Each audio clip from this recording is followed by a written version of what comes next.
Today we're out here taking a look at the 2015.5 Volvo S60. You may recall we recently took a look at the 2015.5 S60 T6 front-wheel drive. This is the 2015.5 T5 front-wheel drive. You may be wondering why we're taking a look at another Volvo so soon. Well, the T5 model is the most efficient engine that Volvo sells in the United States. Volvo also does things a little bit differently than every other car company out there, and that's why this is a 2015.5 model year vehicle. The big changes for the 2015 model year were new engines and new transmissions under the hood, and 2015.5 finishes that off with significant changes to the infotainment system, as well as adding power lumbar support to the seats, which has been a long-time complaint of Volvo owners. Since this generation of S60 was launched, the front end has been tweaked a little bit. It's a little bit more round. It doesn't have those same Volvo hips that we've come to expect from Volvo going on. It's a little bit softer overall.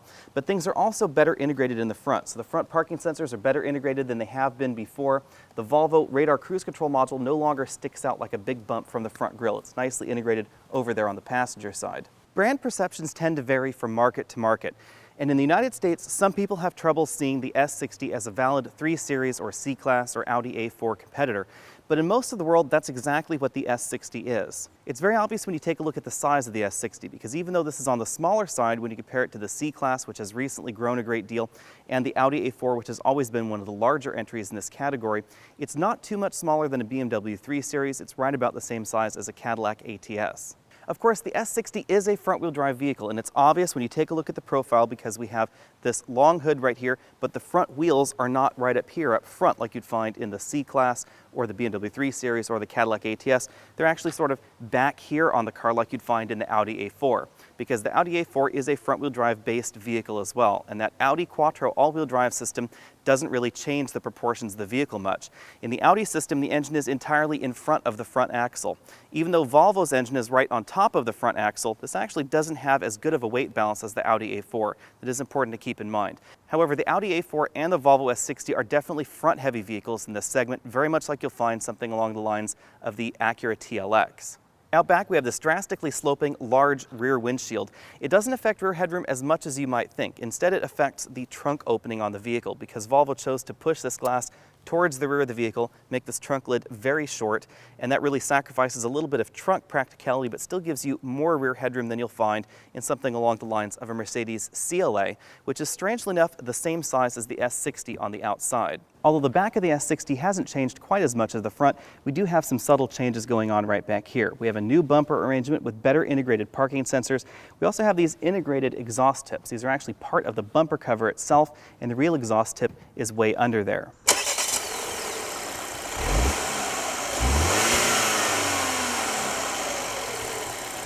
Fuel economy has been something that Volvo has struggled with in the last few years, but that's really changing with this new engine family from them. They're calling it the Drive-E series of engines. It's all based on a 2-liter engine block. In Europe, there will be a diesel version of the Drive-E engine family, but in the US, we're getting the gasoline only. From the start, there are 2 different versions of the Drive-E engine, T5, which is what we're taking a look at right here, and T6, which we've looked at in the past.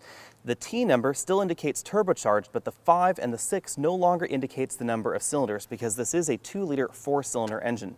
It produces 240 horsepower and up to 280 pound-feet of torque when it's in overboost. If you get the T6 Drive-E engine, you get the same 2-liter engine block, but you also get a supercharger in addition to the turbocharger. The supercharger improves low-end acceleration, and the turbo kicks it on up to 302 peak horsepower. Both of these brand new engines are mated to a brand new 8-speed automatic transmission. It's very similar to the transmission you'll find in the Lexus RX 350 F Sport. It is an iSpin 8-speed automatic transmission, and iSpin is majority owned by Toyota. Unfortunately, that 8-speed automatic transmission is not compatible with the all-wheel drive systems that Volvo uses due to some frame changes in the vehicle that would be required. So if you want all-wheel drive in your S60, then you'll need to stick with the old 5-cylinder 2.5-liter T5 engine that produces 250 horsepower. That's mated to the old 6-speed iSpin transmission and the all-wheel drive system. There is, of course, still that 3-liter turbocharged 325 horsepower R-Design model, yet again mated to that same 6-speed automatic transmission and the all-wheel drive system. You'll notice that fuel economy in that 2.5-liter 5-cylinder and the 3-liter 6-cylinder are much lower than you'll find in the Drive-E engine family, even though the power figures are relatively similar. I'll let you refer to the chart over there on your left, but this particular engine comes in at 25 miles per gallon city, 37 highway, and 29 combined. I was able to get 37 miles per gallon on the highway with this engine, but I did have to treat the engine very, very gently on US 101. However, the 29 miles per gallon average does seem to be very easy to achieve even in mixed and mountain driving like I'm doing. The big takeaway from that chart on the side of your screen, however, really is the T6 front-wheel drive model, because this is one of the most fuel-efficient 300 horsepower vehicles that you can buy. 302 horsepower, and the fuel economy figures drop only slightly from this 2-liter T5 model that we're taking a look at here. Volvo has long been known for very comfortable seats, and that continues with a 10 out of 10 front comfort score. We have a multi-way power adjustable driver's seat with a 3-position memory in our particular model. We also have the sport seats in our particular model. Those actually don't decrease the front seat comfort unless you're a larger person, in which case you may find this aggressive bolstering a little bit less comfortable. The sport seats really just increase the bolstering right down here by the thighs and right over here by your back. Taller drivers will appreciate the fact that the steering wheel really comes out of the dash much further than you'll find in some of the competition. A big change for the front seats in the 2015.5 model year is that most models of Volvos now come with power adjustable lumbar support instead of the little knob that we found on the seat backs before. Rear seat comfort sort of depends on your competitive set. I have adequate headroom back here, very similar to what you'll find in the Mercedes-Benz C-Class and the BMW 3 Series and the Audi A4. But I have less legroom back here than you'll find in most of those newer luxury car entries. It's really noticeable when I move over to the right side of the rear seat and I sit behind this front seat adjusted for a 6'5" passenger. My knees really are touching this seat back. This is about the same amount of room that you'll find in the Cadillac ATS, but it is considerably more room than in the Mercedes-Benz CLA. The Mercedes-Benz CLA has very limited headroom and legroom in the back. If I move over to the middle seat, you'll notice that I don't have quite enough headroom to sit upright. I do have to crane my head to one side. Because the S60 is one of the more compact entries in the segment in which it competes, we do have less cargo room back here than you'll find in a BMW 3 Series or an Audi A4, etc. You do find more cargo room back here than you'll find in a Mercedes-Benz CLA. Although we don't have hidden hinges, Volvo increases cargo practicality by putting the hinges in this compartment in the trunk rather than having it bash in your cargo. You'll find the backrest release right here in the trunk as well. Cargo practicality has long been a Volvo strong suit. We do have cargo tie downs as well as a cargo divider right here. You'll find a paper bag holder right there, plastic grocery bag holder right over there, and you can fit 24-inch roller bags flatways right there in that cargo divider. You can fit 2 across to help keep them from rolling around the trunk. If we put this down, you'll see that the S60 has no spare tire and no spare tire well like many modern European cars. That really does reduce some of the practicality of the vehicle, unfortunately. Due to the loss of the spare tire under the cargo load floor and the overall size of this cargo area, I'm going to have to drop this trunk comfort index score down to 7 out of 10 points. We do gain a few points for having a trunk handle that's very easy to close the trunk lid with. Looking over to the front door, you'll notice we have a very similar problem to the Mercedes-Benz CLA 250, which is interestingly enough about the same size as the Volvo S60. And it is that this front door is not quite as large as you'll find in some of the competition. That means it doesn't go quite as far back as some of the competition.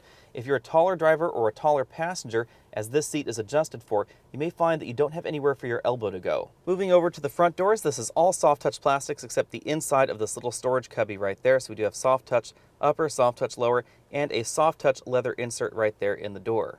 Moving over to the dashboard, we have a soft touch injection molded dashboard, large air vents over here on the passenger side, and then a surprisingly large glove compartment right here. We have a slot right down below on the door, then we have this large compartment right in there. It's very easily able to put large tablet computers and other large items inside that glove compartment. Our model has the optional Harman Kardon sound system, so we have a center channel speaker right there on the top of the dashboard. 2015 brings some important changes to the Volvo Sensus system. They're now calling it Volvo Sensus Connect because it now adds a cellular modem as well as connectivity features to this 7-inch screen that is right here in the dashboard. The Sensus Connect system, as I said, for 2015 now includes a cellular modem, so you do have access to remote connected features like a smartphone app that you can lock and unlock your car remotely, remote start your car from that smartphone app. You also have access to Pandora and other streaming internet features. If you want to know more about the brand new Sensus Connect infotainment system, click on that banner at the bottom of your screen. I have a complete video on that brand new system. Moving down the center console, we have this large air vent and the hazard light button right there in the middle. It is well positioned to cool off your legs in the summer, but it does look a little bit unusual. And that's because in previous versions of the S60, Volvo put the infotainment display in that location. Right below it, we have a single slot optical disc player, and then we have the controls for our infotainment, navigation, and our climate control systems.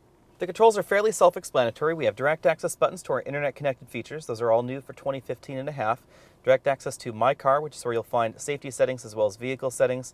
telephone interface, eject button for that single slot optical disc player, direct access media button for your Bluetooth, your USB, etc., radio, which would be your AM, your FM, and your satellite radio, direct access button to navigation. These buttons may change depending on the options that you have in your vehicle. Power volume knob over here, change your sound options there, and then the menu, back, and then the jog dial button is right over here on this side. You can think of this button right here as the multi-information controller, very similar to iDrive's information controller or the MMI information controller or Mercedes Command. Down below all of that, we have our climate controls for the vehicle. I'm going to move this shifter back so you can see that a little bit better. You just stab the location where you want the air to go out. So if you want the air to the head area or to the body area or to the foot area, that's what you use there. Auto button right over there. Recirculation, air conditioning control, dual zone climate control, and then our heated seat buttons right there on the bottom of the knob. Below that, we have other vehicle buttons. We have the Eco Plus mode. This is very similar to what you'll find in modern BMW products. Parking sensor enable disable button. Distance information control. This is part of the collision warning system. Automatic start stop enable disable button. Lane departure warning and lane departure prevention.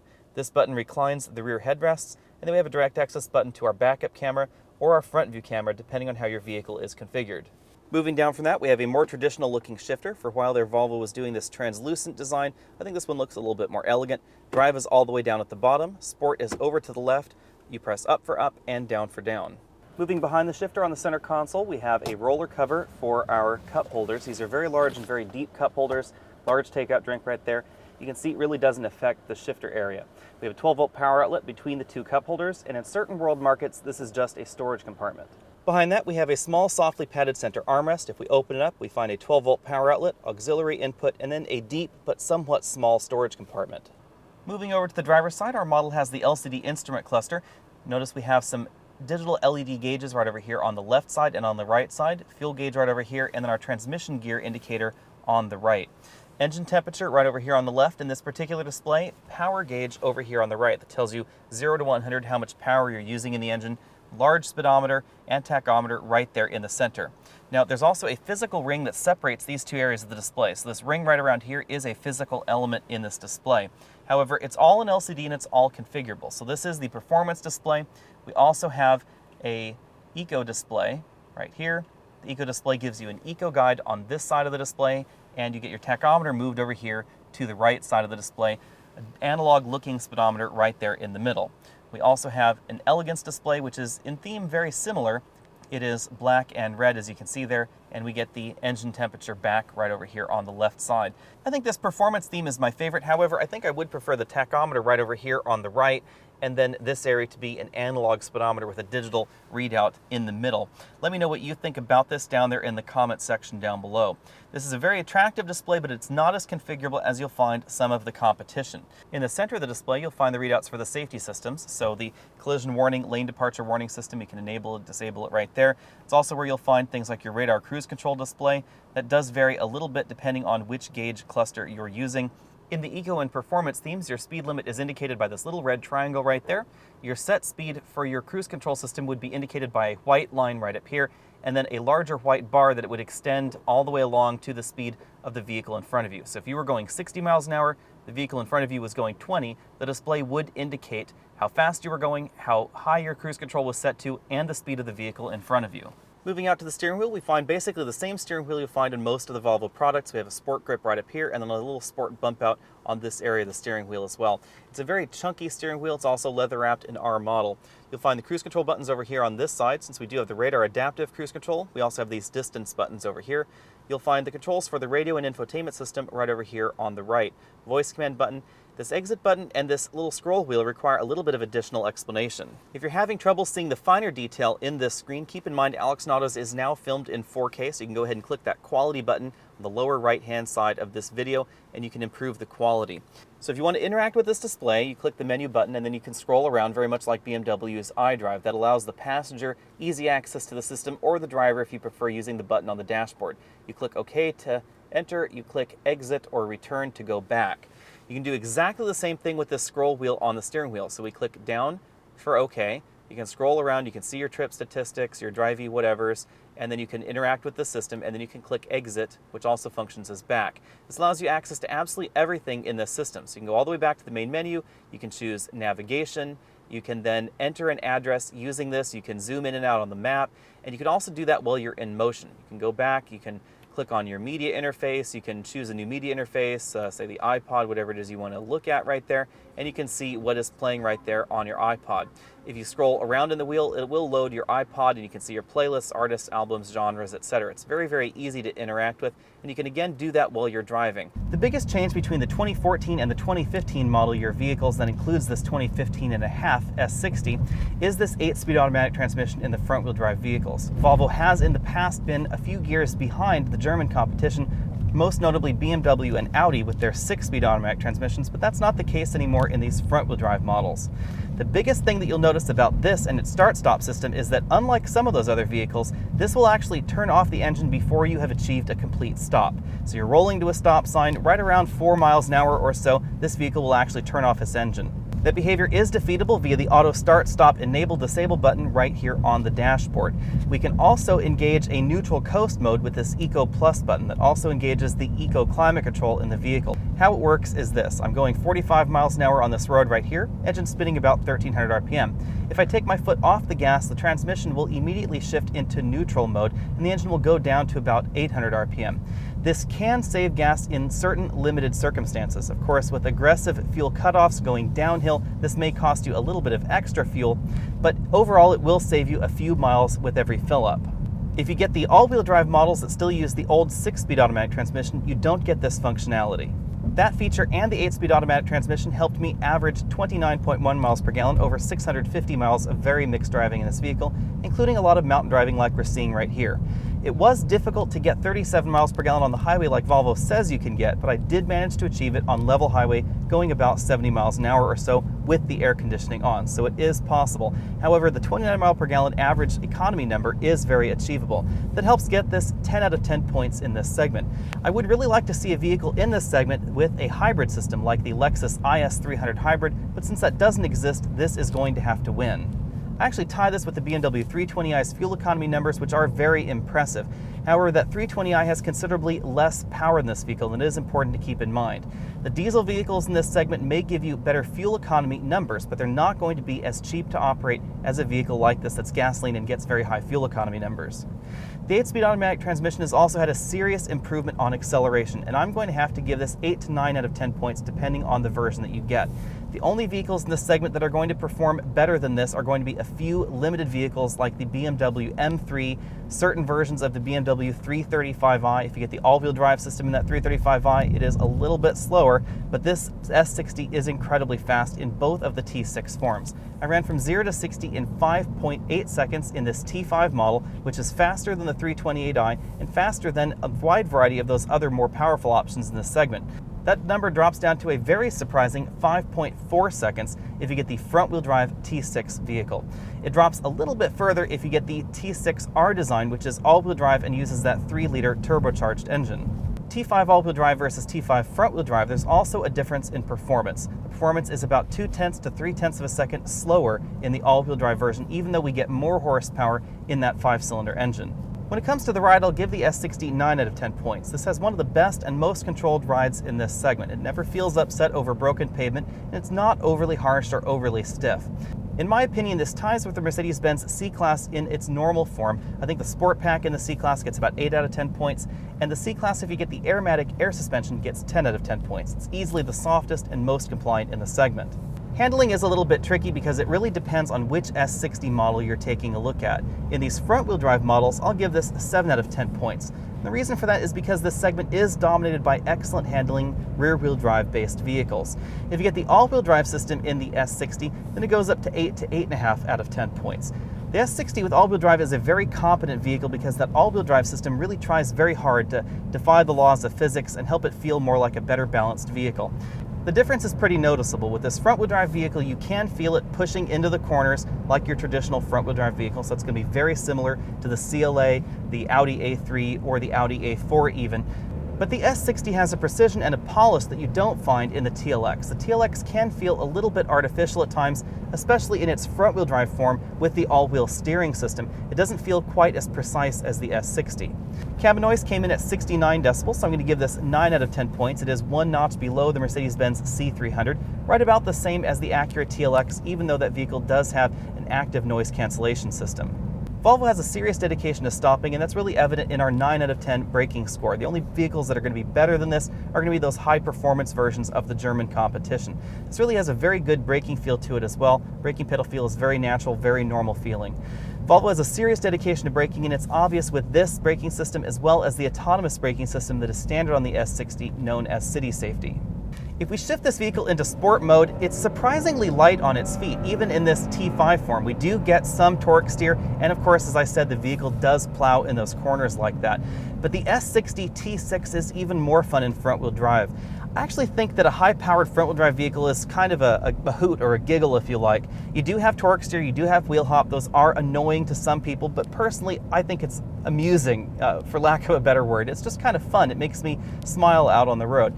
Obviously, it doesn't make me smile quite as well as a Cadillac ATS, which is a really crisp handling vehicle, and it just is glued to the road the entire time. But you can have a great amount of fun in the front-wheel drive versions of the T6 and T5 and save a decent amount of money, because the fuel economy in that T6 only suffers about a mile per gallon or two, depending on how you drive it.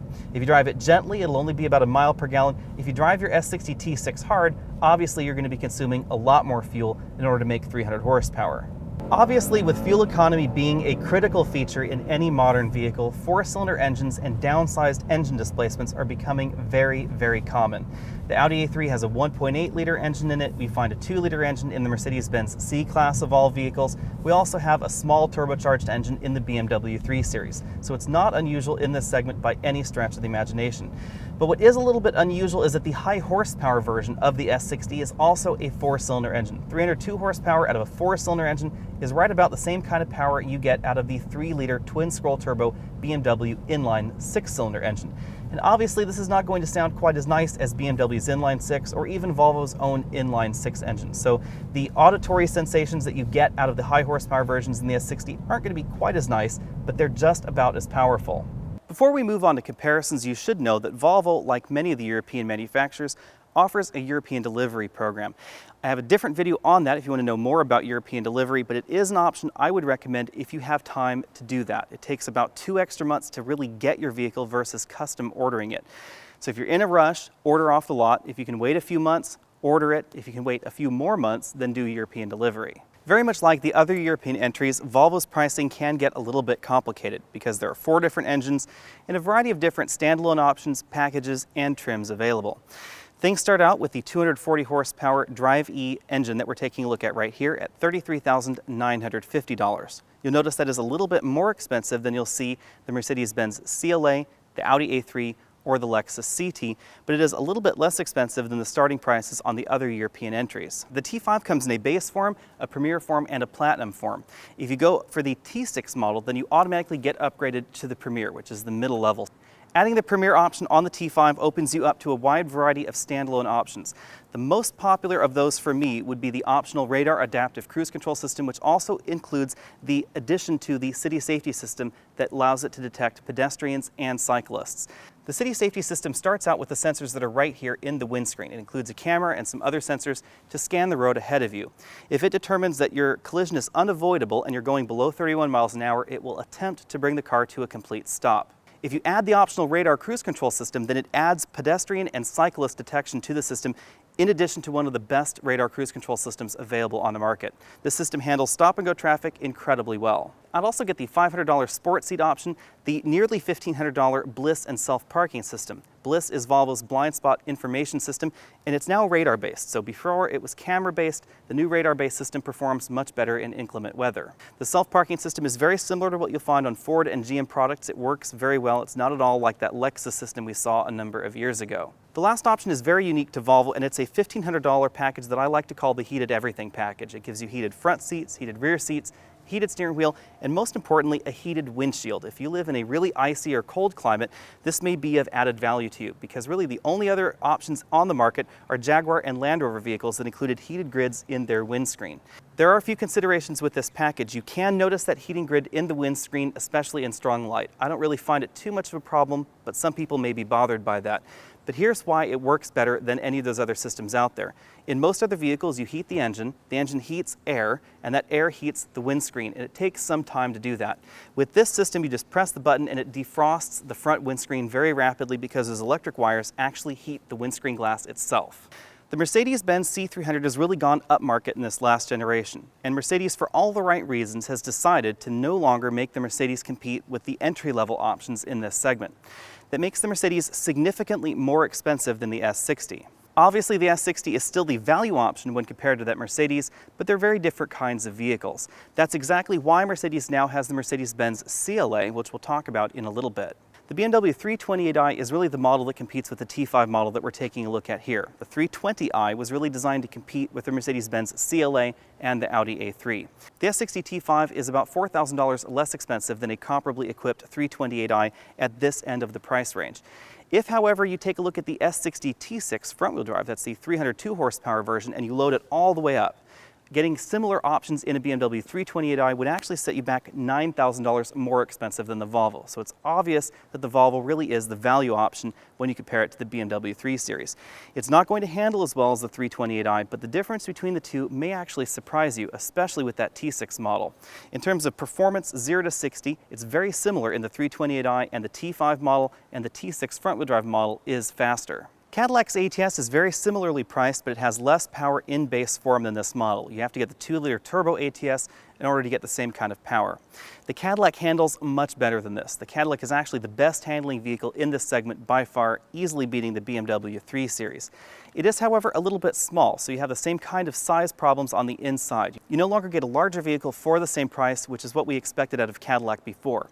Now Cadillac is giving you performance and handling for about the same price. The S60 and the A4 remind me a great deal of one another. They both handle very similarly because we have more weight up front than you'll find in the rear-wheel drive competition. Audi manages to be a little bit lighter on the front axle, even though their engine is entirely in front of the front axle than the Volvo, but overall they handle very similarly. Lexus's IS really tends to be the value option in this segment. It's $1,000 to $2,000 less than the Volvo when you compare feature for feature. There aren't quite as many features available in that Lexus IS, and I don't think its interior is quite as nice as the S60. Strangely enough, even though the IS is newer than the S60, it doesn't come across quite as fresh as this model either. It is the most reliable entry in this segment, however. Acura's TLX is kind of a tricky comparison to the S60 because the previous TSX was more S60 sized, and the TLX is now in between the TSX and the old TL, which have both been replaced by that one model. The resulting TLX model is more Lexus ES sized than Lexus IS sized. So it's more of a 5 Series sized vehicle, more of an S80 sized vehicle for less money. It's about $3,000 less expensive than a similarly equipped Volvo S60. The differences aren't just size, however, it's also the way the power is delivered, because Volvo has an all-turbo engine lineup and we have naturally aspirated engines in the TLX. That means that this S60 in T5 form is almost as fast as the front-wheel drive or all-wheel drive forms of the TLX with the V6 engine, and if you get the T6 version of this vehicle, it is significantly faster. Handling is very similar, but the TLX feels a little bit more nimble. It's not quite as connected as the S60, but it is a little bit more nimble. The 8-speed automatic transmission under this hood is smoother than the 9-speed automatic transmission that you'll find on the V6. It's about the same as the 8-speed dual-clutch transmission that you find on the base Acura. The TLX and the Volvo play to different kinds of people. The TLX is much more comfortable in the back, and we also have more cargo room right back here in the trunk. None of the Acura's electronic systems are as smooth as the Volvo's either, so the radar cruise control system performs much more smoothly in this vehicle. The steering assistance system to keep you in the lane is a little bit smoother in this vehicle. We also get city safety, which is a little bit difficult to value. That brings us along to the smaller entries in this segment, the Mercedes-Benz CLA 250. The CLA 250 is a front-wheel drive vehicle with a dual-clutch transmission and a very, very small back seat. Even though it is about the same size on the outside as this S60, the proportions of that vehicle and their dedication to front passenger room and a really swoopy profile mean that you don't get nearly as much rear passenger room. When similarly configured, the CLA 250 is going to be a little bit less expensive than the S60, but we don't get nearly the kind of headroom or legroom in the back that you get in the S60. You also don't get nearly as much power in the CLA as you do in the S60. The CLA and the A3 are some of the best handling front-wheel drive vehicles available on the market. The S60 is close, but it doesn't really have that same kind of precision. Yet again, the S60 gives you a little bit more interior room. We also get the standard city safety system, which we don't get on the A3, and luxury features available on the S60 that are not available on the A3 in the United States. Audi has, for some reason, decided to limit some of the options you can get on the A3 to help keep it from stepping on the A4's toes, and that's not going on in the S60. The S60 is a very easy vehicle to live with. It's very easy to drive, it's quiet, it's very, very comfortable, and if you get the T6 engines, it's very, very fast as well. I really think the T6 engines, especially the T6 front-wheel drive, is where the S60 excels. With 302 horsepower under the hood, the S60 is faster in T6 form than the BMW 328i, and it's almost as fast as the BMW 335i. There really is no longer as big of a difference between Volvo's performance figures and BMW's performance figures when you're taking a look at engines of the same power output, because we now have that 8-speed automatic under this hood, and we had a 6-speed automatic before, which really kept Volvo back. Even though the S60 T6 front-wheel drive will go from 0 to 60 in 5.4 seconds, it's not going to handle nearly as well as any of the rear-wheel drive entries in this segment. The 3 Series, the C-Class, the ATS, etc., they're all going to handle better, but the difference isn't that big for the average person. I think the average person is going to be more excited about the $9,000 to $10,000 savings that you get in the Volvo versus those other options. It's a little bit more exclusive, it's a little bit more European, it's a little bit more luxurious than the Acura TLX, but it is also a little bit more expensive. I think that my favorite entries in this segment are the base Audi A3 with the base 1.8-liter engine and the Mercedes-Benz C300 4MATIC. The S60 slots in right between those two in terms of capability as well as price. Of course, the biggest deal about the S60 T6 is that you get 300 horsepower and you get an average of about 28 miles per gallon very easily in this vehicle. It's probably the most fuel-efficient 300 horsepower vehicle that I've tested, and it's really one of the most competent as well. Thanks for taking the time to check out this video. Again, I'm Alex Dykes. Go ahead and click that subscribe banner at the bottom of your screen so you can be updated on all of my latest videos. You can also find me over at facebook.com/AlexandAutos, over at Twitter as AlexandAutos, and you can always email your questions to alex@alexandautos.com. I'll see you next week.